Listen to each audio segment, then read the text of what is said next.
Сәлеметсіздер ме? Қалдарыңыз қалай? Бикеш белгісіндегі жандарға 2023 жылға болжам. Бізде бірінші семерка мечи. Мечи бұл бір жылдың көлемінде өте үлкен жауапкершіліктерді мойныңызға аласыз. Жұмыс қиын, ауыр болуы мүмкін, бірақ бұл сіздің қолыңыздан келеді, және де бұл істі аяқтай аласыз. Тек арасында біреудің де жауапкершілігін өз мойныңызға алып, жаңағы қиналып қалуыңыз мүмкін. Сондықтан әр адам өз жауапкершілігін алу керек. Мысалы, семьяда да ер азаматтың жауапкершілігін өз мойныңызға алып алуыңыз мүмкін. Немесе әйел адамның басшылықтың жауапкершілігі деген сияқты. Сондықтан мүмкіндігінше сол жағынан абай болғаныңыз жөн. Туз жезлов. Жаңа бір бастама бастауыңыз мүмкін, немесе басқа сырт тараптан сізге жұмыс жайлы, жаңа оқу жайлы, немесе бір қосымша курстар, істер, немесе басы бос бикештер үшін тұрмыс құру, отбасын құру сияқты жаңағы ұсыныстар түсуі мүмкін. Көп бикештер отбасын құру мүмкін, қыз келіншектер болса. Рыцарь жезлов жаңағы өзінің екінші жартысын, өзінің рыцарын кездестіреді. Және де жақсы кездесулер, бағалы сыйлықтар, яғни жақсы бір кардинальный өзгерістер болады. Және де көп бикештер жолға шығуларыңыз мүмкін. Жаңағы жұмыс барысымен, жаңағы бір сапарға шығуларыңыз мүмкін. Жаңағы өзіңіздің алға қойған мақсатыңыз ісіңізге байланысты. Келесі воздушный мост. Жаңағы өзіңіздің бұрынғы жіберген қателіктеріңізді саралап, жіберген қателік біреуді ренжіткен болсаңыз, міндетті түрде кешірім сұрағаныңыз үшін. Сол ісіңіз, сол жіберген қателігіңіз алдыңызға айналып келуі мүмкін. Сондықтан ренжіткен адамдарыңыз болса, қазірден ойланып, біреуге жаңағы қалай айтсам болады, честный болмадыңыз, немесе ренжіттіңіз, көңілін қалдырдыңыз деген сияқты сондай қателіктер болса, кешірім сұрағаныңыз жөн. Немесе жаңағы өзіңіздің тарапыңыздан шынайылық талап етіңіз. Бұл сіздің жасап кеткен қателіктеріңіз не болмаса жылдың басында жасайтын қателіктеріңіз. Сондықтан қандай да болмасын адамға честность өз тарапыңыздан талап еткеніңіз жөн. Себебі бұл алдыңызға айналып келуі мүмкін. Немесе жаңағы біреуді ренжіткен болсаңыз, сол іс өзіңіздің басыңыздан өтіп жаңа қайталануы мүмкін. Немесе сол ісіңіз сіздің жаңа бастамаңыз, алдыға жүруіңізге, жаңа аяғыңыздан шалуы мүмкін. Яғни енді Алла тағала көріп тұр ғой барлығын. Жаңағы сол ісіңіз үшін жолыңыз жабылуы мүмкін, бір сөзбен айтқанда. Яркая комета. Бұл яркая комета, бұл сізсіз. Уже сіздің жаңағы біліміңіз, жаңағы барлығы істегі, жаңағы жұмыстағы жинаған опытыңыз барлығы жетерлік. Сіз уже дайынсыз жаңағы жұмыс ауыстыруға, өзіңіздің дәрежеңізді өсіруге, немесе бастық болуға, жаңағы мысалға бір тест тапсырып, білім алып дайындалып жатсаңыз, сіз уже дайынсыз, пісіп тұрсыз барлық жағынан. Сондықтан рисковать етіп бір істі бастап жасауға, өзіңізді яркая комета сияқты жарқ еткізіп көрсетуге дайынсыз. Сондықтан жаңағы өзіңізді көрсете білгеніңіз үшін қорқыныш сезімнің барлығын алып тастап, тек алдыға жүруге керексіз.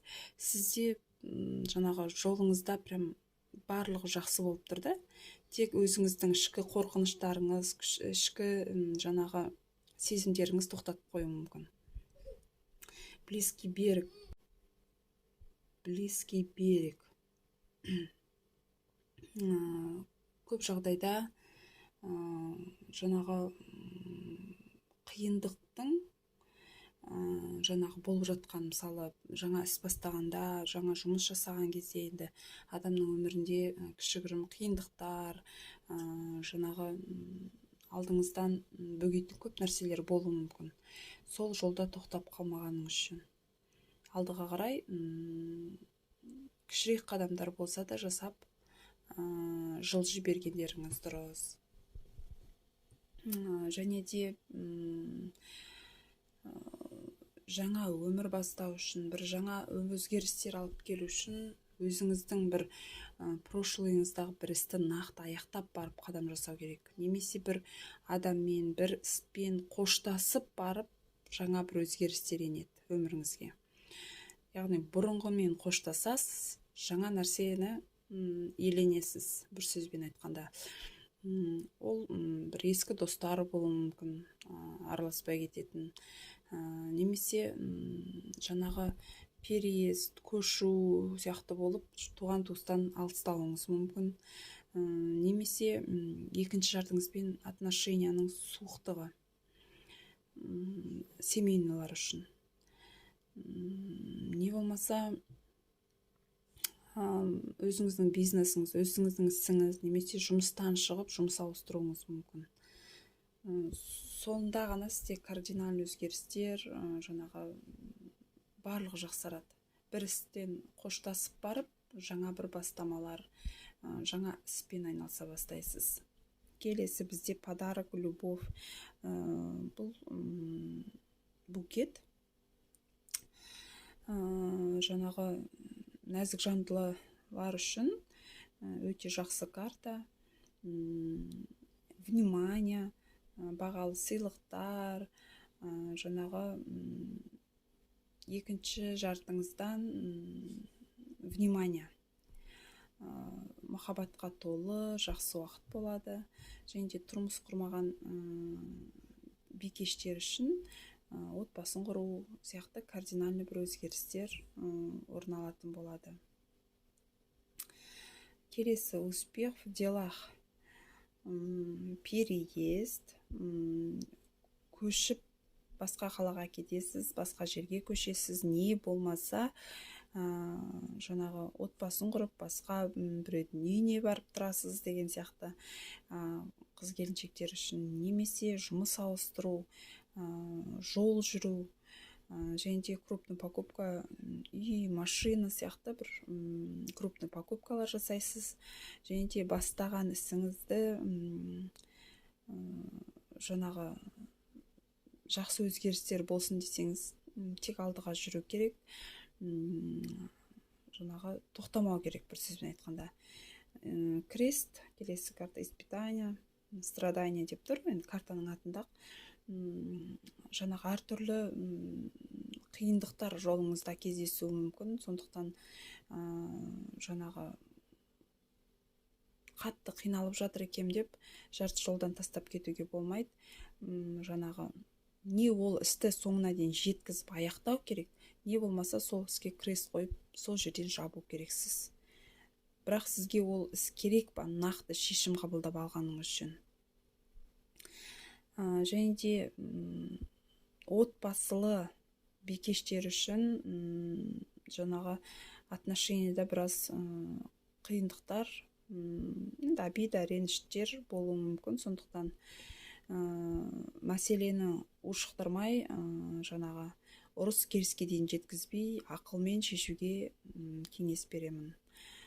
Көп жағдайда үлкен дауға, ренішке айналып кетуі мүмкін. Сондықтан ондай дәрежеге жеткізбей, алдын ала шешуге тырысқандарыңыз жөн.